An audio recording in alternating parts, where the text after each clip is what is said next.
بسم الله الرحمن الرحیم. قدرمندو لیدونکو اوریدونکو ګرانو هیوادوالو سلامونه او احترامات مې ومنئ. نن شلم د دسامبر کال 2015 چې د شنبې ورځ سره سمون خوري ستاسو خدمت کې حاضر یم. نن یو ځل بیا تاسو ته نړیوال خبرونه، سیمه‌ایز خبرونه او په خیبر پښتونخوا او بلوچستان کې پر پنجابي پوځ باندې درانه یرغلونو ډېر ښه خبرونه شته دی. همدارنګه دا برنامه دویمه حصه به بیا یو ځل ستاسو پوښتنې او ځوابونو ته مختصي. تاسو دوستان خپل د پوښتنو ځوابونه الته اخیستلی شي. راځم مستقیمه توګه باندې د جهادي خبرونه ته.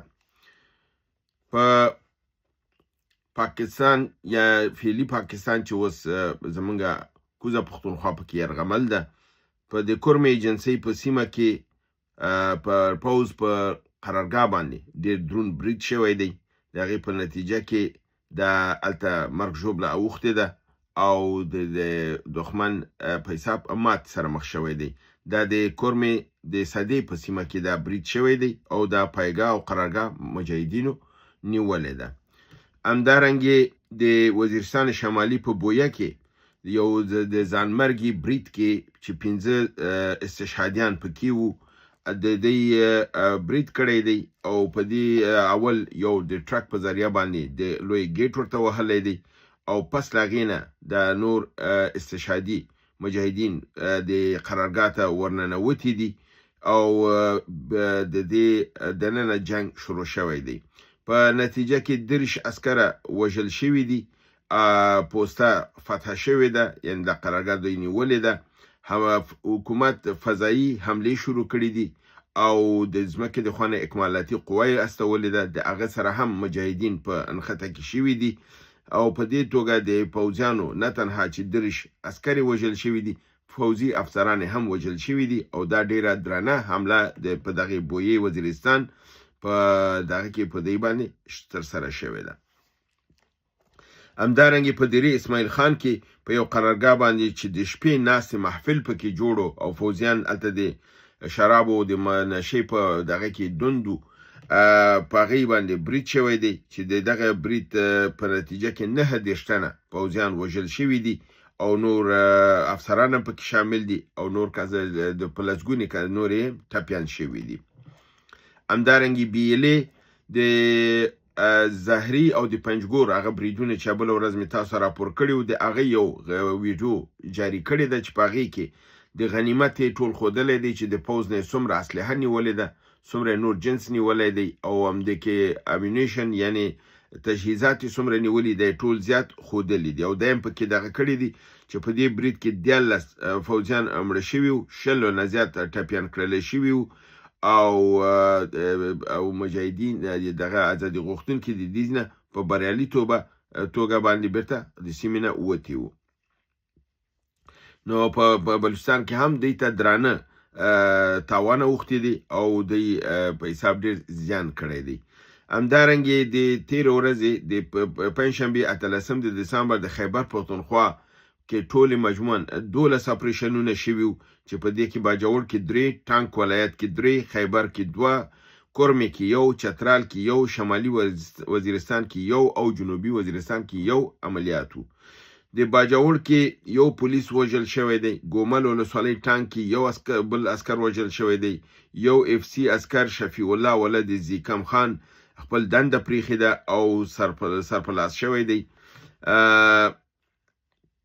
همدارنګه په ټانک ولسوالۍ کې 3 موټرونه د پوځیانو بشپړه توګه تباه شوي دي، 2 عسکر وژل شوي دي، 19 نورې ټپیان شوي دي.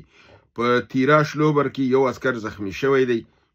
د کورمې ډوګر ولسوالۍ عیساخیل کلي کې د FC پوستې محاصره شوې ده او خوراکي مواد پرې بند کړلی شوي وو چې بالاخره پوځ د محاصرې نه په تنګ راغلل او تېښتې ته مجبور شول او پوسته یې پرېښودله. پوسته چې ده د مجاهدینو قبضه کړله، هلته ډېره اسلحه او دایم لاسته ورغلي دي. په چترال د روش ولسوالۍ کې د ارزګون لاچیګي باندې برید شوی دی، 2 عسکر وژل شوي دي، 1 امنیتي کامره ویجاړه کړلی شوې ده. شمالي وزیرستان میرلي ولسوالۍ شیشکروز پوستې باندې برید شوی دی چې کافي مرګ ژوبلی ور اړولې ده. د جنوبي وزیرستان سراروغې شکاری شیرزل پوستې باندې برید شوی دی، یو عسکر وژل شوی دی، یو موټر یو کامره امنیتي ویجاړه کړل شوې ده.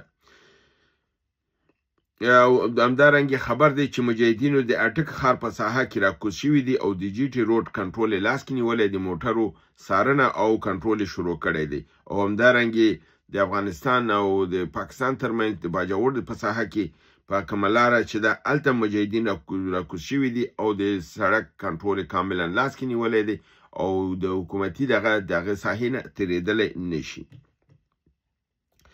دا زمونږ جهادي راپورونه چې په خیبر پښتونخوا کې د ازادي غوښتونکو او د مجاهدینو د پوځ په مقابل کې روان دي دا مې تاسو وړاندې کړل.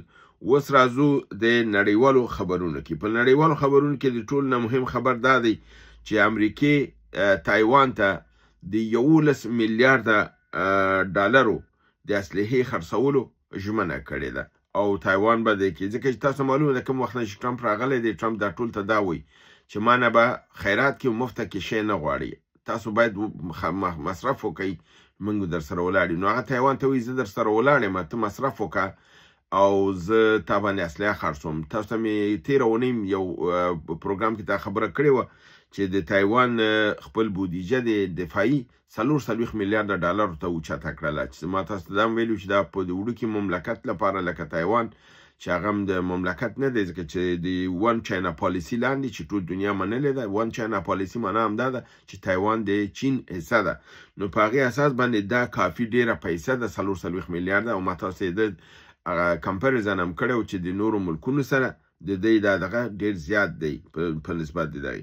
نو دا 11.1 یعنی 11,100 میلیونه ډالرو اسلحه به د دې کې به MRS میزایلونه به وي، دې کې به د هوټرز په نامه توپخانه به وي، دې کې د بې پیلوټه ډرون هم به موجود وي او هغه موشکونه یا میزایلونه چې د ټانک ضد د مثلا په نامه د جولین یا جولین باندې یادېږي دغه هم په دې کې شامل دي.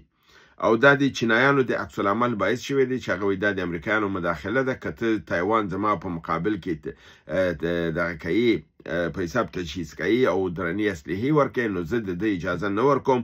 او چینایانو ګواښ کړی دی که چېرته ضرورت شو نو چینایان کیدای شي په نظامي توګه باندې کاملا د تایوان کنټرول په لاس کې ونیسي او د دې شي مخنیوی وکړي، چې دا هم په خپل ذات کې یو لوی خبر دی.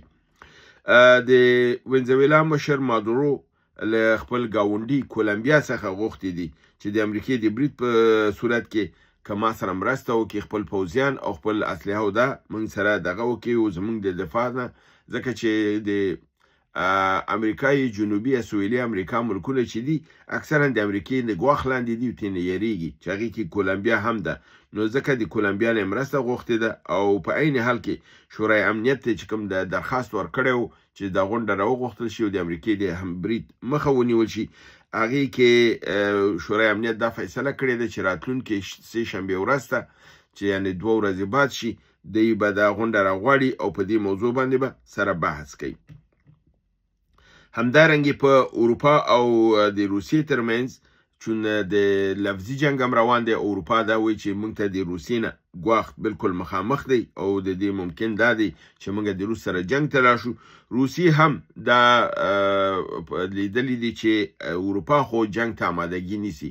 نو په بلاروس کې خپل د اورشنیک میزایلونه هغه ډېر خطرناک میزایل دی چې موږ تاسو ویلو چې 12.5 کیلومتره ساحه وهي، امریکې ته هم رسېدی شي.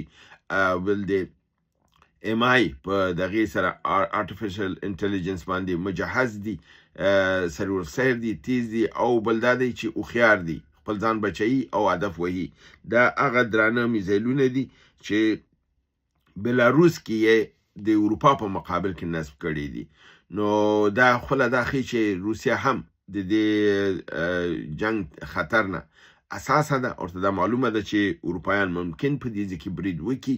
نو د دې لپاره په بلاروس کې ورته دا میزایلونه نصب کړي دي. په هر صورت د حمله کې دا میزایلونه به د روسیې په اوله کرښه کې د اروپا په مقابل کې دفاع کوي. آخري خبر د نن ورځې دا دی چې څنګه تاسو معلومه وه او کله چې عزیز الدین د صنعت او تجارت وزیر تللی و. موږ تاسو ته ویلي چې دریم وزیر به هم هندوستان ته راځي او هغه مهم وزیر دی او د افغانستان اړین موضوع ده چې هغه جلال الدین جلالي د روغتیا وزیر و. د روغتیا وزیر هندوستان ته تللی دی. د دا دوره هم ویل کېږي چې ډیره کامیابه دوره وه. نوي تړونونه امضا شوي دي. د هوایي کوریډور یعنی د هوایي دهلیز لپاره لاره جوړه شوې ده چې افغانستان او د هندوستان ترمنځ د دوایانو هوایي دهلیز وي. افغانستان به د بل چا نه دوایي نه اخلي. سره دیم چې د ایران سره هم د نوې قراردادونه شوي دي خو زیاتره به د هندوستان نه راځي. بل دا دی چې هندوستان دا ژمنه کړې ده چې افغانستان ته به نه تنها چې دوایانې ورکوي بلکې افغانستان کې به د دوا جوړولو په فابریکو باندې به هم کار کوي. د سل علاج لپاره به په افغانستان کې د سل بستریز یا 200 بستریز شفخانه به ورته جوړوي چې روغتون به جوړوي چې دا کې بل دا دی چې افغانستان ته د دغه د امراضو د پیژندل لپاره سکانرونه یعنی هغه ماشینونه چې ارس معلومي عکس اخلي دا هم ورکوي. او د یوناني دواګانو د انسټیټیوټونو جوړولو خبره هم شوې ده چې په دې باندې به هم کار کیږي. او د سرطان او د سل په مقابل کې به د افغانستان کې داسې درملنه کوي چې د خلکو د تګ ډیر بهر ته ضرورت راپیښ نشي. اوس د پاکستان سره د هندوستان فرق دا دی چې پاکستان زمونږ د خلکو د تباهي لپاره دوا جوړول او د رالیږله پیسې هم رانه پې اخیستلې پوره او خلک هم راته وژل. اما هندوستان د علاج لپاره درته هم شفخانه جوړي هم درته دوا درکوي هم درته سکنرونه درکوي.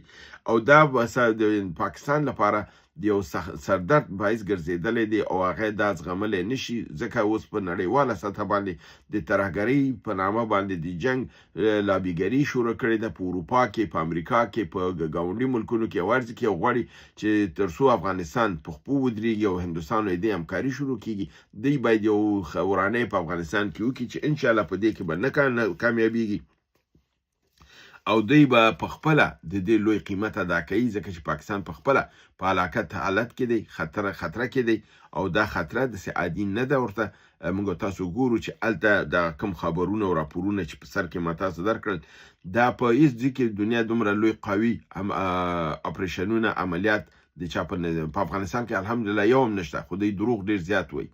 دروغ وایي چې دا د په دې ولایت کې دا شو دا ولایت دا شو. بل ورځ مې یو خبر لوستی ویل چې 400 عملیات په افغانستان کې شوي دي یو نه دی شوی 400 یې جوړ کړل. نو دومره زیات پروپاګند او دروغ وایي. زموږ افغانان د پروپاګند لپاره دغه نه لري.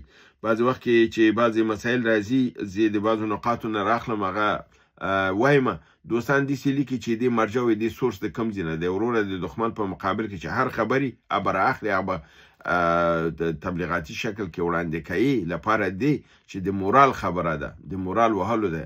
د پاکستانیانو نه چا پوښتنه کړې ده چې ستا د دې خبر سورس د څه شی دی او معلومات د څه شی دی. هغې لګیا دي نه تنها چې د ستا په مقابل کې تبلیغات کوي بلکې د هغې په سر باندې پیسې هم اخلي. مونږ خو خپل وطن لپاره کوو بدون د کوم قزحمي بدون د کوم تمې نه کوو او صرف د لپاره چې وطن هم په خطر کې دی نو مونږ کوو. او هر ځینه چې ماته خبر دا لاسته راځي زه رااخلم او هغه خبر چې د پاکستان خلافي او د پاکستان د تضعیفېدلو باعث ګرځېږي نو تر څو چې هغې سورس پیدا کوي چې دا کوم ځای نه شوی دی کافي ډمیج ورته شوی نو د ده لپاره دغه میډیا چې ده دا تبلیغاتي سټول دی او د دې نه استفاده کول پکار دي. هیله ده چې دا برنامه تاسو وګورئ خوښه کوي دوستانو سره شریکه کوي او زما چینل سبسکرایب کوي او لایک یې کوي زنګوله ووهئ. تر بل برنامې تاسو په لوی رب العزت سپارم وما علینا الا البلاغ.